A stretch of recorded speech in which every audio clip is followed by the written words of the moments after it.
Era o ano 1 da era cristã. E só ficou conhecido assim, era cristã, por causa de Cristo.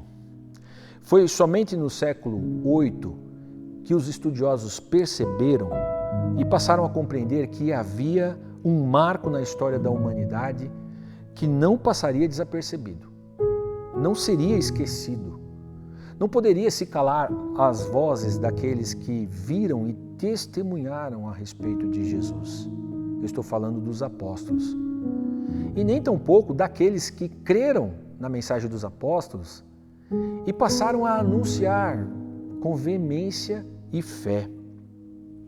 Esta era cronológica, era cristã ou era comum, como também ficou conhecida, ela foi globalmente adotada, mesmo em países de cultura maioritariamente não cristã. Para efeitos de unanimidade de critérios, nos vários âmbitos financeiro, cultural, comercial e até mesmo científico, foi organizado de forma a contar o ano do nascimento de Cristo como o ano 1, marcando uma linha divisória no tempo a partir de então. Muitas outras propostas existiram para se contar o tempo, mas a que prevalece é esta, que coloca o nascimento do menino Jesus, do Filho de Deus, como divisor de eras de toda a humanidade. E dessa forma, a cada ciclo de 365 dias, a história nos coloca diante de uma oportunidade de recomeçar, de repensar, como dizem os mais modernos, de resetar. É claro que não podemos começar tudo do zero a cada início de ano. Até porque a contagem do tempo, ela se faz em uma razão aritmética. E em uma razão aritmética, estamos sempre em uma progressão. Isso não desqualifica o passado. Ele tem sua importância, até mesmo para o futuro, quando falamos de experiências, projetos de vida que um dia começaram e que hoje, no presente ou em um futuro próximo, estão perto de serem concluídos. Também quando falamos de pessoas, o passado se torna extremamente relevante. Pessoas, histórias, exemplos.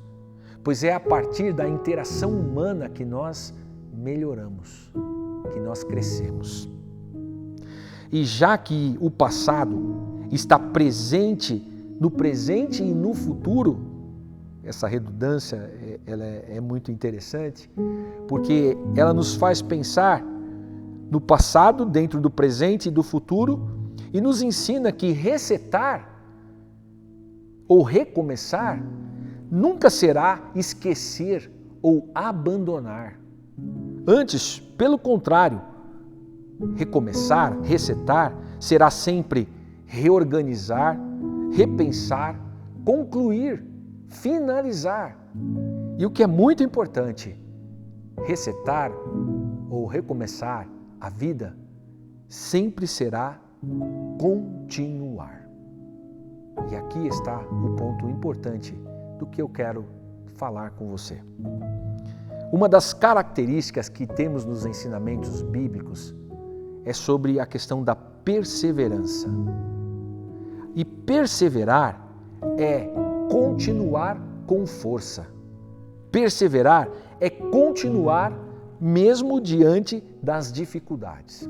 Paulo, ensinando ao jovem Timóteo em sua carta, ele diz: tem cuidado de ti mesmo e da doutrina. Persevera nestas coisas, porque fazendo isto te salvarás, tanto a ti mesmo como aos que te ouvem.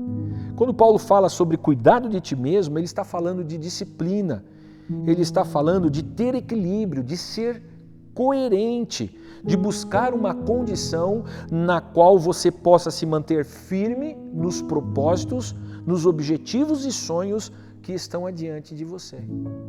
Quando Paulo fala perseverar na doutrina, ele está falando a respeito do que rege e norteia a sua caminhada. São as diretrizes que você escolheu para te ajudar na progressão e, por fim, na conclusão dos projetos, conquistas e sonhos que você tem. perseverar nestas bases que Paulo ensina a Timóteo, como ele mesmo diz na continuidade do versículo, contribui para a salvação. E é claro que Paulo aqui não está falando apenas da salvação da alma, mas também na salvação da vida. Quando ele continua o seu ensinamento ao jovem Timóteo, ele continua dizendo: se você explicar estas coisas aos irmãos, será um bom servo de Cristo Jesus, nutrido pela mensagem da fé e pelo bom ensino que tem seguido. Não perca tempo discutindo mitos profanos e crendices absurdas. Em vez disso, exercite-se na devoção. E a palavra devoção aqui, em outras traduções, significa piedade.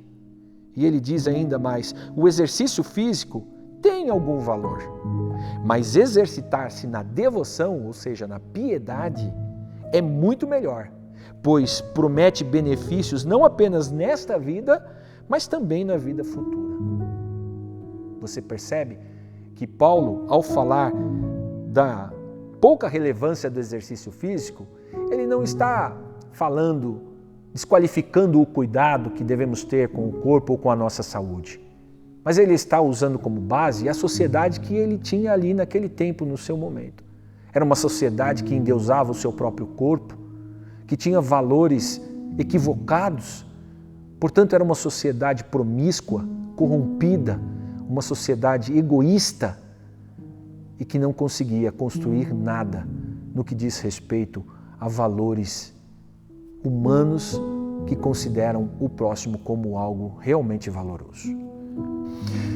Estamos perto de um novo ano e, como vimos, é tempo de reorganizar para continuar. E a pergunta que fica é: sob quais valores iremos construir este futuro que está diante de nós?